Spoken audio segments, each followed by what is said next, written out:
Hey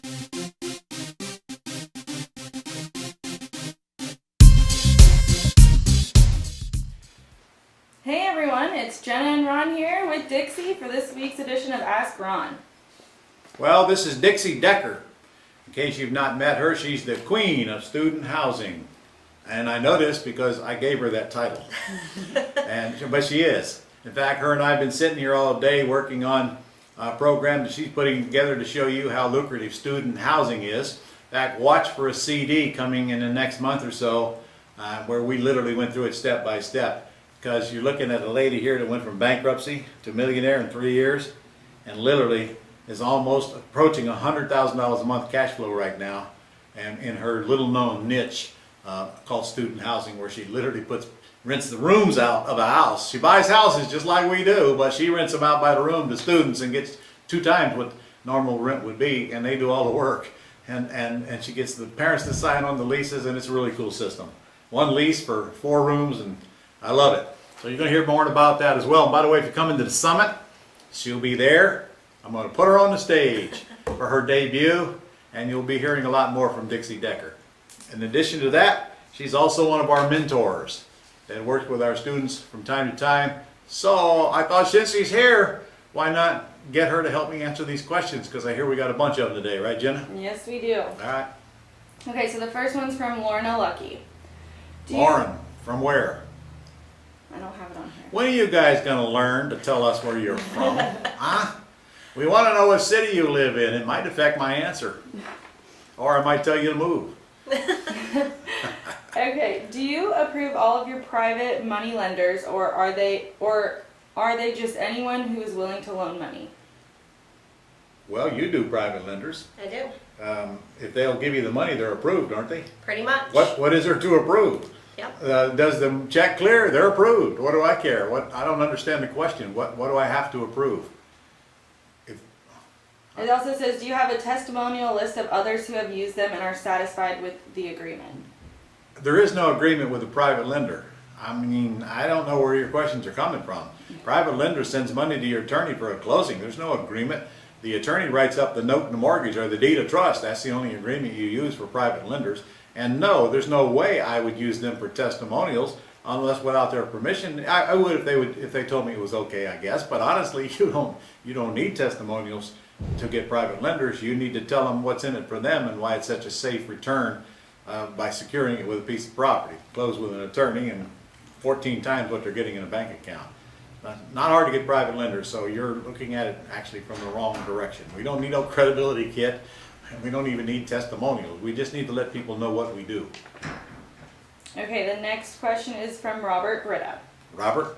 Okay, so... And I suppose Robert didn't tell us where he's from either. No? Okay. I was about to close... Robert's from Baltimore today. I was about to close on a deal recently, but the tenant buyer's FHA financing fell through for 2 reasons. Okay. One reason the tenant buyer was residing in the property during and prior to close of escrow. According to FHA guidelines, the tenant buyer had to reside in the property for at least 6 months prior to COE. Well, that's not true, but I'm sure that's not the reason it didn't close. Also, the non-refundable option deposit that I received from the tenant buyer several months ago was not escrowed. In other words, the money was not placed in escrow during the money does not have to be placed in escrow, and there is no FHA rule that says it is.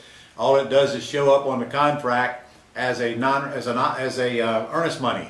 There's no escrow that it has to be replaced in. I don't know where that stuff came from. If I were you, I'd probably get some professional help, because neither one of these 2 things are valid, honestly. You probably ought to be talking to an attorney or another closing agent about this. I know for a fact you don't need to put the money in escrow to get your tenant buyer an FHA loan. Okay, the next question is from Kenneth McLaurin. Ken? Hi Ron, do I need to find a lawyer before I start looking for houses to wholesale? What's the answer? No. I don't even know what you're going to do with a lawyer if you're wholesaling houses, because your lawyer's not going to close. Your title company's going to close. You don't need a lawyer if you're paying cash for a house or selling a house for cash. Only when there's a long-term relationship going on with the seller or the buyer. And the answer is no. You don't need a lawyer before you start doing any deal. You only bring a lawyer in when they're needed. And that's when like I said, you got a relationship with the seller or the buyer that goes on long-term. It means a non-cash deal. The next question is from Anna in Virginia Beach, Virginia. Anna, finally, somebody who tells us where they're from. After doing a title search, a $29,000 IRS tax was put on property. Uh-huh. However, the homeowner states that the statute of limitations is up 10 years. Do I just put the price of the property to accommodate the lien and wait for the lien to be removed from the title or walk away? Well, this is a question you should ask your title company, because I know of no 10-year statute before a lien removes off the house. In fact, I know it doesn't. Your obligation to pay it, I mean their obligation to pay it, might be extinguished after 10 years, even though I'm not aware of any such rule. But I guarantee you the lien does not just move off the house. So you need to check with your title company to see what it takes to get the lien off. Now, good news is, when you take title to a property, you can ask the IRS to release the lien, and they probably will, but... as long as the seller isn't making any money. As long as the seller isn't getting any money, and they'll ask you for some documents, especially a copy of the deed and so forth.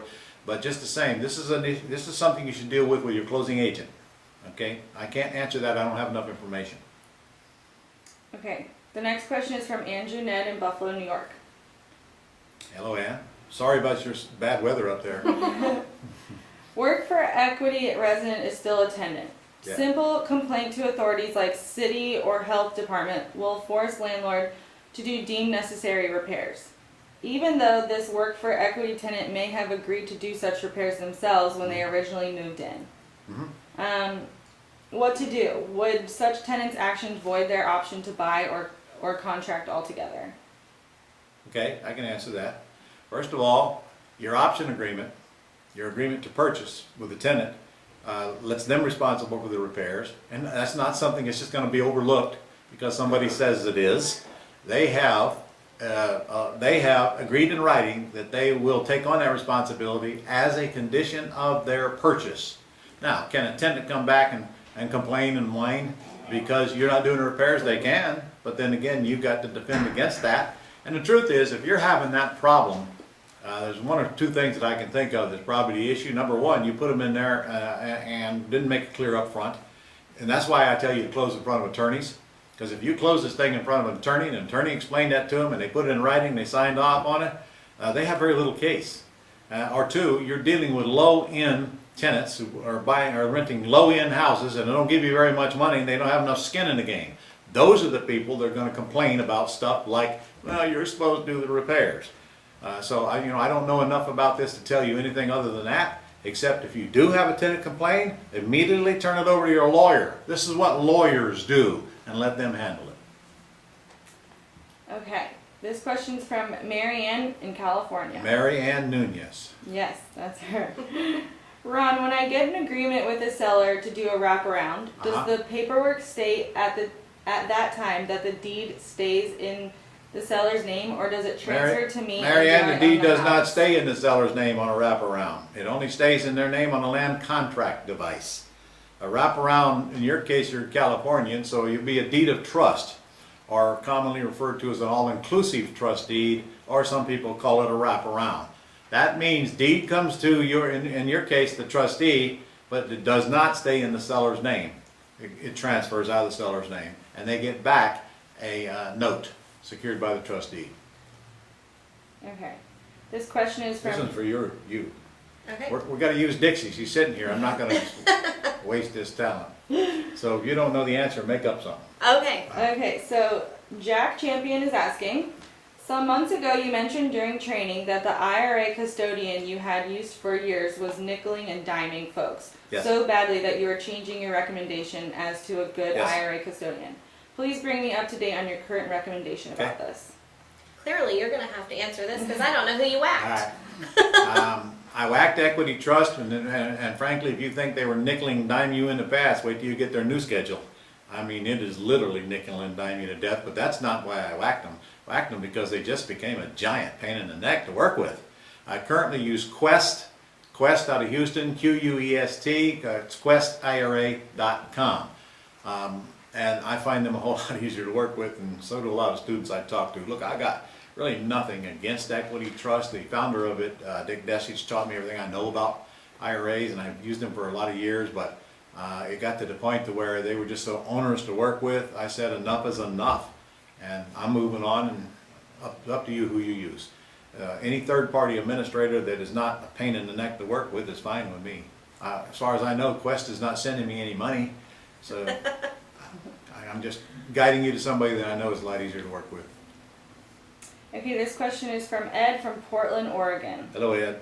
I have someone interested in private lending. I sent them the CD and they want more information and to know exactly what the steps are to get going. Okay, answer that. Call them up, talk to them, and let them know what you can do for them.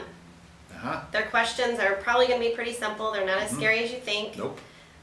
You just have to make the phone call. If they're already reaching out, they're in. Right. They're just waiting for you to call them. They're going to be upset if you don't. Here's what you don't want to do, though. You don't call them and do a seminar. You don't call them and preach. When you start preaching and teaching, you start begging. Don't beg. Call them up and say, yes, how can I help? What questions can I answer for you? Shut up and let them ask the questions. Answer the questions, and then you got to close them. Okay, are you in? My next question would be, okay, how much do you want to get out? All right, next question is it inside or outside of an IRA? Because if it's inside of an IRA, then they need time to get the money to the closing table, and you need to know that. And then they might need instructions on how to get that done, which is nothing more than go to the website of the company where their IRA is and have them fill out a direction of investment form. Honestly, they probably already know that because they probably already made investments out of their IRA prior. One more thing I want to verify is your IRA with a third-party administrator that will actually allow you to make the decisions on what you invested in, because a lot of folks aren't. In other words, if their IRA is with Chase Bank, they cannot do this until they move their IRA to Quest or whatever real third-party administrator that they're going to use that has actual real self-directed IRAs. I hope that answers that question. And I think what you should remember is it's an opportunity you're giving somebody. Yes. And when you change your mind and think of it that way, the money finds you a lot easier. And you quit begging. Yep. Doing them a favor. Where else are they going to get 14 times what they get in their bank account safely secured by a first mortgage on a property? Nowhere. Nowhere. Okay, John. Okay, the next one is from Scott in Newark, California. Does having a real estate broker's license and a mortgage broker's license keep one from doing anything that you teach related to real estate and paper investing? Want to take it? Sure. I actually have my real estate license as a salesperson, not a broker. I didn't know that. I do. Oh. I do. You're one of them, huh? I am. Oh, okay. For me, I just have to disclose it at the time of a meaningful That's it. relationship, and other than that, I'm an investor full time, and I leave that hat kind of off most all the time. So it doesn't affect anything that I've done with my business. One other thing, though, you have to disclose it if you're publicly advertising that you buy houses as well. Okay. For example, I'm running ads. It's just got to be in the ad that you're licensed. Nobody cares except the licensing authority. So I had a license for a while, never stopped me from doing anything. In fact, in some cases, it gives you credibility. So no, it does not affect your ability to buy and sell houses. Okay, Scott has another question. When signing the purchase and sales agreement and taking title in a land trust, I have the buyer's name listed as XYZ Inc. as trustee, which is my company name. Okay. The question is, under buyer's signature, should I just sign my name as I normally sign or sign the company's? There's no place for you to sign on the deed where the seller's deeding the house to you. Only the seller signs the deed, not the buyer. Okay, it says sign my name as I You don't sign your name. There's my no place to title- sign it. Okay. Take a look at the deed, Scott, see if you can see where it says buyer sign here anywhere on it. You just wanted to make Now on sure. a contract, you sign your name as the officer of the entity. You wanted to make sure that he had no personal liability. You have no personal liability as long as you don't, always after your name, wherever you sign, you either put comma manager or comma president or whatever's applicable. That's all you need to do. Okay, this last question is from Deb in Arlington, Texas. Deb. How many deals can I do before I get in trouble with taxes? Well, are we going to make any money on these deals I then? have to get some deals before I get an LLC up. No, you don't. You do not. First of all, you can do 1,000 deals and make no money, and you don't have to worry about the IRS because there's no profit, there's no taxes. You do not need to go get a deal before you do an LLC, but you don't need an LLC to go do a deal either. I'd rather you get a deal done and get a check and go worrying about all that complicated stuff, especially taxes, for crying out loud. Just remember this, the IRS is not going to come after you if you're making no money. So I'd rather have the IRS chasing you because you make too much money. But don't worry about taxes. Just go do a handful of deals, and then when you start making some money, then make sure that you keep the IRS in mind, because Big Brother is someone you do want to keep in mind when you start making some decent money. That's one gorilla you don't want to dance with. No. But let's get into dance first. And she said they suggested I buy title insurance from a title company. Is it acceptable, or should the attorney also be licensed to provide the title insurance? All attorneys will provide title insurance, and they will do everything they can to talk you into it because they get half the premium. However, if you are doing a terms deal, I never buy title insurance because it's just not needed. I'd rather pay the attorney a $400 attorney fee, and I don't need title insurance. I always get a title check, but I don't spend hundreds and hundreds of dollars on title insurance to ensure I don't have any money invested in. If I'm paying cash, I always get title insurance, but that's the only time I will get title insurance. You'll find that your attorney costs you less than a title insurance policy. Correct. All right? That all of them? Yeah, that's it. Okay. Guys, do you know we got a summit coming up next month? And I checked the roster and I don't see your name on it. And I'm upset. I expect to see you register for this summit very quickly, because you're going to miss the greatest show on earth if you don't. Dixie will be there, won't you? I will, and it's the best event out there. Every single one of our mentors will be there. We're going to have a deal of fun like you wouldn't believe. They even think they're going to get me to go dipping in the ocean to raise money for We're charity. going to be calling their leads for them. You're going to be calling your leads. You're going to be doing deals for you. In fact, if you just bring some leads to the summit, we're going to help you make money. It's going to cost you dearly if you don't come to the summit and bring some leads. So get down there and get registered before we have to raise the price again, which we're going to do shortly. It starts on the 17th, and then you need to be there now by check in, because we start at 7 p.m. and we have a show that night, and we've got some really cool things going on for you. Not to mention, we're going to feed you a banquet and give away a new car and over $100,000 worth of goodies. Tell me, what else are you going to be doing? Huh? What's more important? Whatever it is, put it off. Come on, get out there and get signed up. You're going to get married, do that later. Come to the summit, get married after. In fact, we might even get you married there if you want. It's on the beach. We'll marry you on the beach, right. We're on Daytona Beach. Get out there and get signed up right now. Right now! See you next week.